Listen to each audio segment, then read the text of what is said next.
नमस्कार दोस्तों, आप सभी का स्वागत है। आपने कई बार ये सुना होगा कि ऐसी कौन सी बात हो गई कि उसने भीष्म प्रतिज्ञा ले ली, या फिर ऐसी कौन सी प्रतिज्ञा है जो भीष्म की तरह ली गई है। जी हाँ, भीष्म की प्रतिज्ञा आज तक चर्चा का विषय बनी हुई है, क्योंकि वो प्रतिज्ञा ऐसी थी जो अडिग थी, जो कभी हिली नहीं, जिसने कभी समझौता नहीं किया, और आज भी लोग उसकी संज्ञा एक मजबूत प्रतिज्ञा के रूप में देते हैं। अगर आप किसी कार्य को करने की कोशिश करते हैं, मजबूती के साथ उसकी प्रतिज्ञा लेते हैं, तो बड़े से बड़ा काम भी आप कर सकते हैं। और भीष्म की प्रतिज्ञा भी कुछ ऐसी ही एक कहानी है। तो आज इस वीडियो में आपको बताने जा रहे हैं भीष्म की प्रतिज्ञा के बारे में। आखिर उन्होंने ये प्रतिज्ञा क्यों ली और क्या है ये भीष्म की प्रतिज्ञा। महाभारत में वैसे तो अनेक रोचक कहानियां हैं, लेकिन भीष्म पितामह की प्रतिज्ञा वाली कहानी सबसे अहम और रोचक भी है, क्योंकि अगर भीष्म पितामह ने भीष्म प्रतिज्ञा नहीं ली होती तो शायद महाभारत की घटना कभी घटित ही नहीं हुई होती। लेकिन समय को शायद यही मंजूर था। भीष्म पितामह के बचपन का नाम देवव्रत था। उनकी माता का नाम गंगा देवी और पिता का नाम शांतनु था। भीष्म पितामह के जन्म से संबंधित हमारा एक वीडियो हमारे इसी YouTube चैनल पर उपलब्ध है।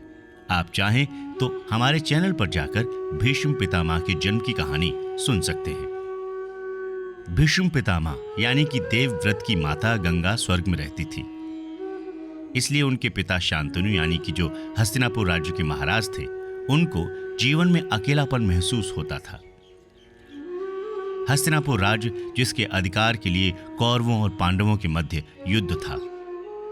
कौरवों और पांडवों के बीच ये महाभारत युद्ध हुआ था। तो आपको सभी आधारभूत जानकारी तो मिल गई होगी। एक दिन महाराज शांतनु जंगल में शिकार कर रहे थे। तभी उनकी नजर नदी में नाव चलाने वाली एक सुंदर लड़की सत्यवती पर पड़ी।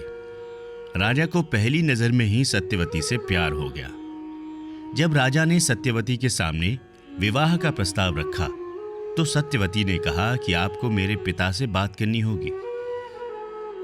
जब राजा शांतनु सत्यवती का हाथ मांगने उनके पिता दासराज के पास गए तो उन्होंने राजा के सामने एक शर्त रखी कि उनकी बेटी के होने वाली संतान को ही आप इस राज्य का उत्तराधिकारी बनाएंगे।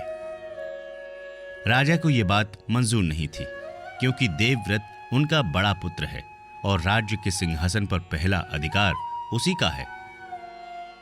उस दिन के बाद राजा काफी दुखी रहने लगे। देवव्रत ने जब उनसे उदासी का कारण पूछा तो उन्होंने कुछ नहीं बताया, लेकिन देवव्रत ने उनके सारथी से उस बात का पता लगा लिया।